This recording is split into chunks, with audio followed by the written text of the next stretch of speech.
So a while ago on my channel, I said something that I remember clearly, that these exclusive deals that you were seeing with PlayStation and these, third-party publishers and whatnot, they were eventually going to start to wane.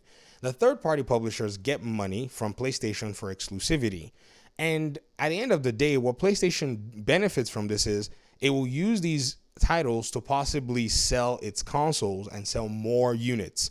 But this continues to give them an unfair market dominance. It gave them that dominance throughout the PS4 era and into the PS5 era, where a lot of people had basically shifted from Xbox and their libraries were already on PlayStation from the PS4 era. However, since the acquisition of Activision, it seems like PlayStation's dominance has already basically lapsed heavily. Many don't want to agree, but this Square Enix statement here is a testament to what's changing in the industry. Benji Sales over here says, Square Enix announces aggressive multi-platform shift. Then he quotes, shift to HD titles, aggressively pursue a multi-platform strategy that includes Nintendo, PlayStation, Xbox, and PCs, especially in regards to major franchises and AAA titles, including catalog. This is damning to the fact that those who have stayed on this PlayStation dominance and PlayStation being capable of carrying these so-called games, exclusively, it's a damning fact to them because they were wrong the whole time. Why? Games like Elden Ring and Hogwarts Legacy and, other titles that have made their games available to others have reaped the rewards because from a game development perspective, ladies and gentlemen, let me basically unveil a few things from the pipeline. It is not inherently hard when you have made a game for one of these consoles to be able to make it for a separate console. It is not a big deal. I know the Xbox Series S may have some challenges, but none of these studios have actually really, in terms of this AAA, paradigm, have actually really cited that the Series S cannot hold a single player title.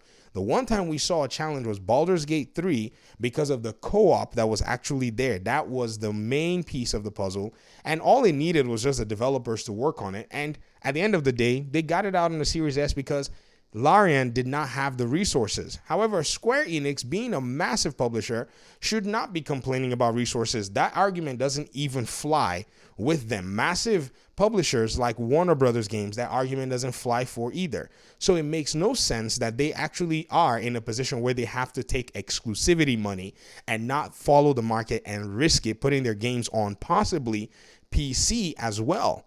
As for Xbox, you already see people jumping into the conversation with their slander. Like this person over here says, Square Games ain't going to sell on Xbox. You're missing the point. Whether or not Square Games sell on Xbox is their problem. Their biggest challenge is being able to get this software to as many people as possible.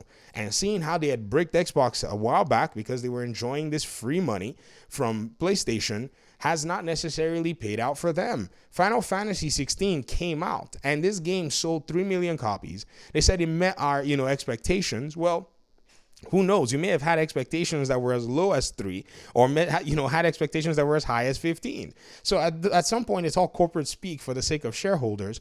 But their market valuation actually did get staggered by even other titles that did not do well.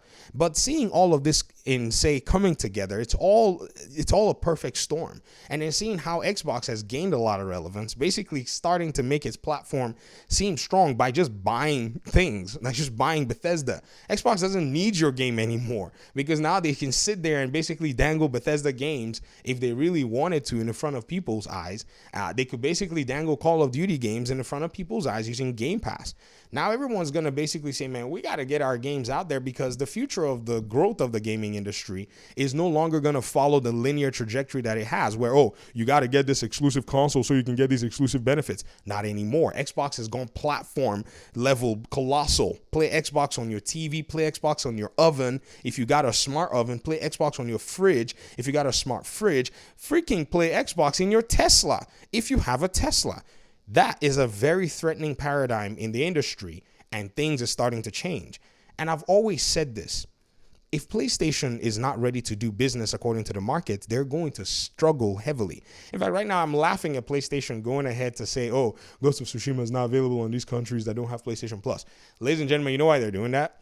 let me just quickly explain it. Those countries don't necessarily affect a lot of their sales at the end of the day. They would not do it, to those regions if those regions had significant sales already. Plus, Ghost of Tsushima is an old game, and you're going to see a lot of people basically protested by not buying it, or they'll have to release another edition that doesn't have the multiplayer and then call it good, because the director's cut has the multiplayer and they can't force people to basically go play multiplayer. So they're about to learn, again, a different temperature of the market. And this is not just PC. I think for the most part, this whole PC thing has exposed a lot of loyalists in the console space, seeing that on PC, the market actually really does dictate, because no one is holding you, no one is bothering you, no one is forcing you to do anything.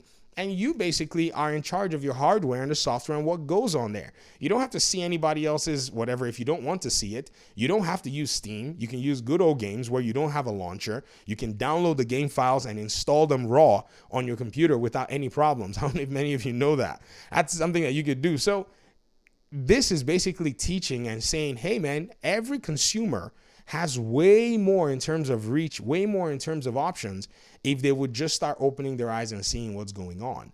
So this is very interesting because, again, like I've said before, if you go actually take a very close look, this Final Fantasy 16 game, guys, it was actually marketed using the PC version, right?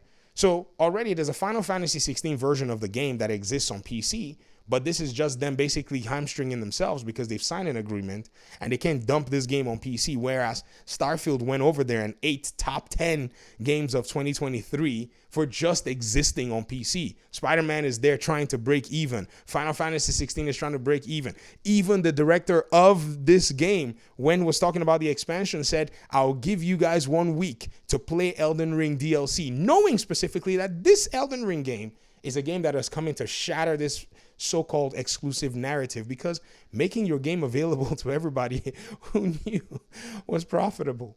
Thanks for watching the video. I mean, this is just one of those cases where I just have to basically rub it in, because at this point in time, most people don't necessarily want to hear the truth.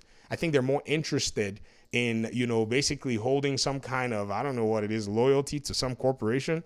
I don't care. I want both of them to fight, because if both of them keep fighting, the benefits come our way. And I don't even play Final Fantasy, but those who are on PC who want to play it, hey, they're basically sitting around getting their 4080s and 4090s all, because I don't know if you guys know GPU prices, they have flatlined. If anybody says they want to buy a PS5 Pro right now, I would sit there and I would just beg them, because you're going to go waste money. A GPU I paid $340 for the other day is now $300. And that GPU is way better than the PlayStation 5. If they bring out a GPU like that for the PS6, you still have a better option to be able to upgrade without any problems. So that's a whole different conversation. Maybe we'll have that one on the back end so that you can see at these console manufacturers, they basically don't have your best interest at heart. They're just in a position where they want to do what's best for them to make money. If they pretend like they're going to be consumer friendly at the back end, they're going to be chopping off their own, employees and closing down studios. That's so that they can provide this front facing, we like the customers. But at the end of the day, they're all about the money. So don't get caught up in this. Make a wise move, and a move that will benefit you the most, and let this business its way out, and so that you, the consumer, will get the very best benefit overall. Thanks so much for watching the video. Talk to you guys in another one, hopefully, and I appreciate you guys' audience. Peace out.